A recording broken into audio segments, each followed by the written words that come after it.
Hi everyone and welcome back to my channel. Today I wanted to share with you guys the best nonfiction books that I've ever read. So as you guys know, I'm into reading. I do about maybe a video a month or every 2 months about reading or books specifically. I think the last video I did was my TBR for this new year. So I have been keeping up with my reading goal, which I use the app Goodreads like most people do. If you want to find me on Goodreads, my profile will be in the description. So before we get started, make sure to like, comment, and subscribe. And yeah, let's get into these nonfiction books. So I wanted to start by when I read them. So we'll start with this book. I have mentioned this book on my channel before, and it is She Must Be Mad by Charlie Cox. This one is a really easy read. It's pretty slim. I think I read it in maybe 2 days, but you could definitely get through it in 1 day. It has 4 chapters, and it's one of those books that is easy to pick up and put down. She tells a lot of stories, some poems. It's a really easy and fun read. For every woman surviving and thriving in today's world, for every girl who feels too much, this is a call for communion. You are not alone. A debut poetry and prose collection on coming of age from Charlie Cox. Coming of age are one of my favorite genres to read, so I really enjoyed this book and I think you should check it out. I believe Charlie Cox is a UK author, which I personally really like UK authors. I actually have another UK author that I'm about to show you.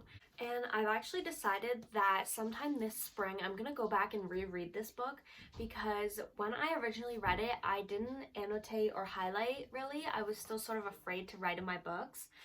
But I saw something that said writing in your books is showing that you love the book and giving that book love. So I'm excited to go back and reread it, because I remember really loving this book, but I don't have exact memories of what I exactly loved. So yeah. The next book I want to share with you is another UK author. This is by Dolly Alderton, and this is Everything I Know About Love. So this book is a bit beaten up. It took me quite a while to finish this book, but that's honestly because for me, nonfiction is a super easy genre to just pick up and put down whenever I feel like it. And when I just want to read something quick, I always pick it up. I think this is one of the very first books that I did annotate and highlight. It's just a super good coming of age. She talks about some topics that may be triggering, so check the trigger warnings, but this is a memoir about her life, and I think I just want to read to you guys a few of the things I highlighted that I loved about this book. This is from the chapter Everything I Knew About Love at 21, and I highlighted, "You'll feel settled, centered, and calm when you fall in love with the right man." This highlighted bit is from the chapter Being a Bit Fat, Being a Bit Thin, and she says, "As I got older and mercifully more aware of what a precious gift a healthy working body is, I felt ashamed and bewildered that I could have treated mine so badly." From the chapter A Hellraiser Heads to Leamington Spa, this is just something that I've resonated a lot with, and it says, "I've never hated anything as much as I hated being a teenager. I wanted my own friends, my own schedule, my own home, my own money, and my own life. I found being a teenager one big, frustrating, mortifying, exposing, codependent embarrassment that couldn't end fast enough." This has sort of been my experience. I don't know, I just resonated with that. A quote from the book Everything I Know About Love, chapter Heartbreak Hotel. Dolly says, "A reminder that no matter what we lose, no matter how uncertain and unpredictable life gets, some people really do walk next to you forever."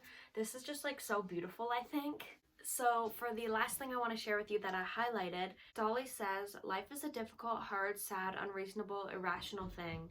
So little of it makes sense, so much of it's unfair, and a lot of it simply boils down to the unsatisfying formula of good and bad luck." I sort of wrote on the side there, I wrote that is so true, and it's a really bitter pill to swallow, because how can we leave life up to luck?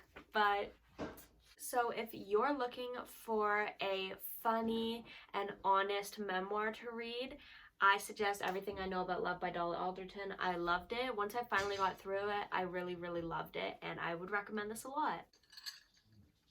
The last book that I have to recommend to you for nonfiction that has made my list of the best nonfiction books I've read is super small, and it's the most recent book I've read. This is I'm Afraid of Men by Vivek Shrera. And this book is so good. It's super, super tiny. It's like 80 something pages, but I really suggest this book. I read this book sitting near the lake and just like watching the waves. It was beautiful. So this book is about a trans artist, Vivek, and they explore how masculinity was imposed on her as a boy and continues to haunt her as a girl, and how we might reimagine gender for the 21st century.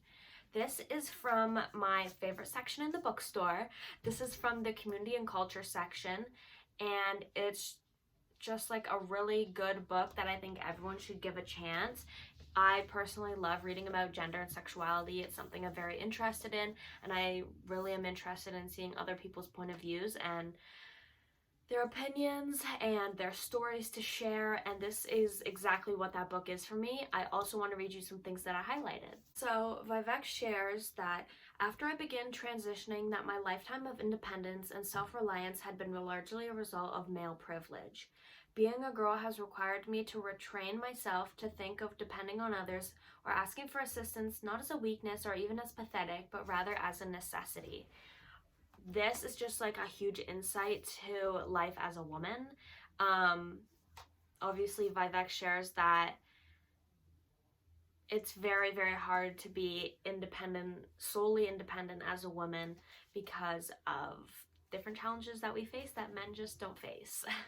When I say I learn a lot from gender and sexuality reading, this is something that Vivek chose to share in her book, and it just says, trans people aren't afforded the luxury of relaxing or being unguarded. Mere steps away from the world's largest trans march, trans people are still seen as perverts who touch strangers at crosswalks. This was like baffling to me.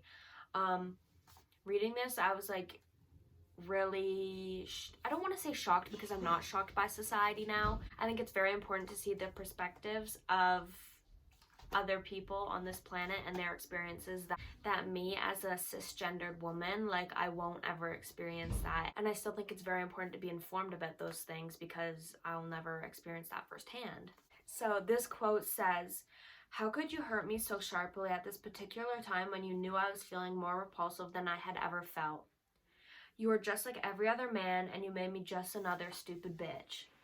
Yes, preach. So Vivek shares that at this point she was starting her transition and her partner had cheated on her, and this partner sort of changed her perspective on men and made her feel like not every man is a dog, not every man is like the stereotype that some men portray and have sort of, I don't want to say ruined for the rest of men, but let's be honest, sort of have. And she just like got proved wrong by herself because this partner did end up doing something like that to her.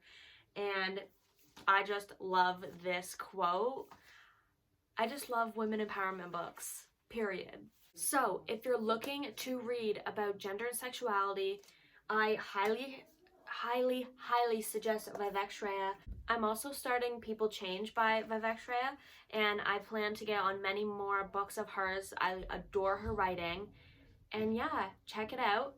Also, I'm reading Untamed by Glennon Doyle right now. I believe this book will definitely make my best nonfiction books list. I just want to share one quote with you, and I'm ready to end off this video on a good note. The one quote that I found that I want to share with you is from the chapter Ghosts, and it says, "Being human is not hard because you're doing it wrong. It's hard because you're doing it right. You will never change the fact that being human is hard, so you must change your idea that it was ever supposed to be easy." I don't know, this quote really stuck out to me, and like, it meant a lot to me reading it, so I'm excited to keep reading this book. I'm about halfway through, and I think I might do a video on it when I'm done, or update you guys at least. So thanks for watching today's video. I hope you pick up some or all of these books. They're great reads. I suggest them highly, and I'll talk to you guys very soon.